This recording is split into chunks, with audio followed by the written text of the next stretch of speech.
So eto mga sangkay, nakakagulat 'to kasi meron pong mga footage na lumalabas ngayon, no mga video na lumalabas na itong mga Iranian, no habang nasa kanilang mga kabahayan, apartment or building mga sangkay, nakikita po nila yung pag-atake ng bansang Amerika sa kanilang bansa.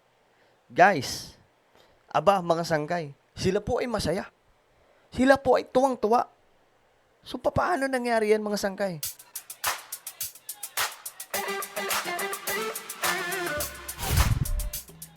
Yo guys, what's up? This is me. We are back dito sa ating YouTube channel. At syempre, sa mga nanonood din po sa Facebook. Shoutout po sa inyong lahat. No, comment down below, hashtag solid sangkay kasama po ang inyong mga lugar. Ito pandaigdigang balita po tayo ngayon mga sangkay. Okay? Pang world news o no? Or world talk mga sangkay. Pag-usapan po natin itong nangyayaring sigalot ngayon sa Middle East mga sangkay. Dahil alam nyo, itong mga nangyayari talaga ngayon, naniniwala ako, mga sangkay, na lahat ng ito nagaganap base po sa kung ano ang nakasulat sa Biblia. Matagal na pong panahon na nakasulat, mga sangkay, ang propesiya tungkol po sa mga digmaan nito. Pero up to now, mga sangkay, nagaganap. Nagpapatuloy ang propesiya na nakasulat sa banal na aklat. And we are excited. Maybe if you are a Christian, nai-excite ka ngayon sa mga paparating pa na mga prophetic event. Especially yung rapture. Ang rapture ay hindi dapat katakutan if you are living with Christ. Alright? Pag-usapan po natin to ngayon mga sangkay. Anyway, bago tayo magtuloy-tuloy sa mga hindi pa po dyan nakakapag-subscribe sa ating YouTube channel, makikita nyo po yung subscribe button sa baba ng video na to. I-click nyo lamang po yung subscribe. I-click ang bell at i-click nyo po yung all. At syempre sa mga nanonood po ngayon sa Facebook page, i-follow nyo po yung ating Facebook. Alright? Okay, ito kasi ngayon mga sangkay, may mga kumakalat na information at mga video na itong mga tao, mga sangkay, itong mga taga-Iran, ituwang-tuwa sa mga nangyayari. Di ba dapat masaya sila? Pero ito mga sangkay, tingnan po ninyo ito. Kasi marami ngayon nakikisimpatya sa pinatumba nga po mga sangkay ng mga leader nitong side mga sangkay ng mga masasamang tao doon po sa Iran. Ngayon, ito pakinggan po natin. Panoorin po natin ang video na to. Watch this. Kita nyo mga sangkay, tuwang-tuwa sila.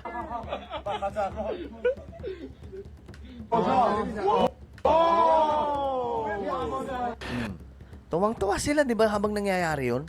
I mean, even I'm confused now.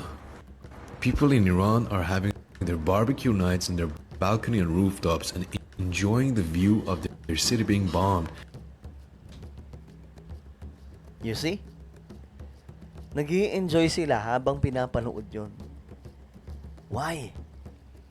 Mamaya, malalaman nyo yan mga sangkay. Mas lalo po kayong makaklaruhan kung bakit ito mga taong to ay napakasaya nung habang ginagawa po yun sa kanilang bansa. Alam nyo naman, Israel and US ang gumagawa po niyan. And they love it.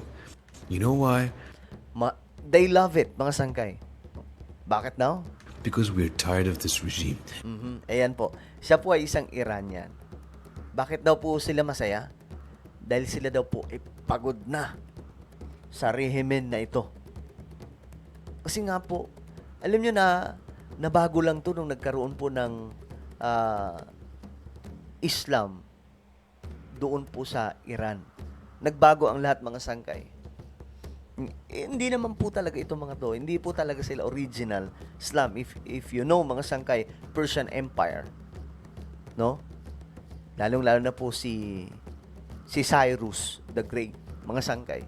Malamang, maiintindihan nyo na itong mga taong to, itong namumuno sa kanilang bansa ngayon, hindi ito yung katulad po noon. Dati, ang Persia, ang Iran, mga sangkay, Persia, I'm sorry, Persia na lang, kasi mas kilala sila sa ganun, mga sangkay. Ewan ko ba, binago nila, ang ganda-ganda ng pangalan nila.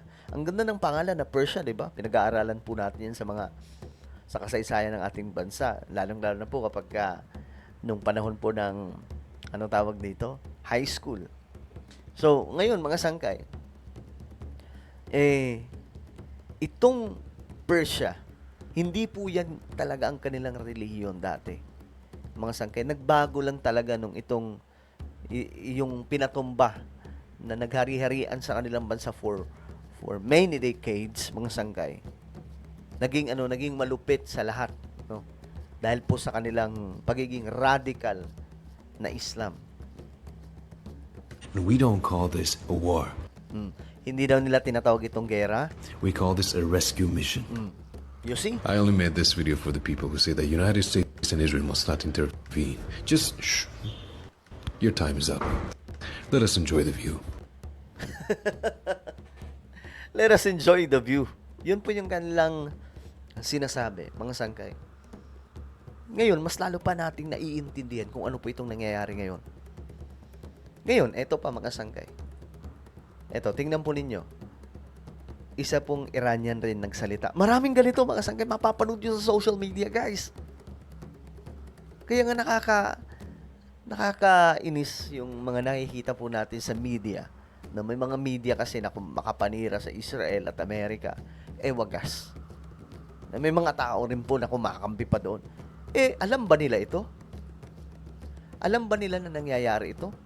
Bago po yung pag-atake? Alam ba nila yan, 36,000. Kailan pa yan? January 25 pa lang po yan. Ayun po, nakatambak ko. Diyos ko po, mga sangkay. Ngayon, ito, pakinggan po natin. I'm an Iranian. I was born and raised. Sabi niya, siya daw po ay Iranian. I'm an Iranian. I was born and raised in Iran. I even did my first 6 months of university there. At the moment we heard the news of the Islamic regime supreme leader being killed. Ngayon, anong kanilang reaction nung nalaman nila na pinatumba na ang kanilang leader? We were so happy. Masaya sila. Bakit sila masaya, mga sangkay? My DMs and text messages was flooded with everybody, my Iranian friends inside Iran, outside Iran. Inside and outside. Take note. Okay, para po sa inyong kaalaman, marami rin pong nasa labas ng Iran. Nasa ibang mga bansa. Itong mga taong to, tumakas na po sa kanilang bansa dahil hindi na po nila kinaya yung regime na namumuno, mga sangkay. You see? Masaya sila, mga sangkay. Nag-party daw o nag-explode yung kanyang message, yung inbox messages niya. Congratulating each other. Yes, yung congratulations.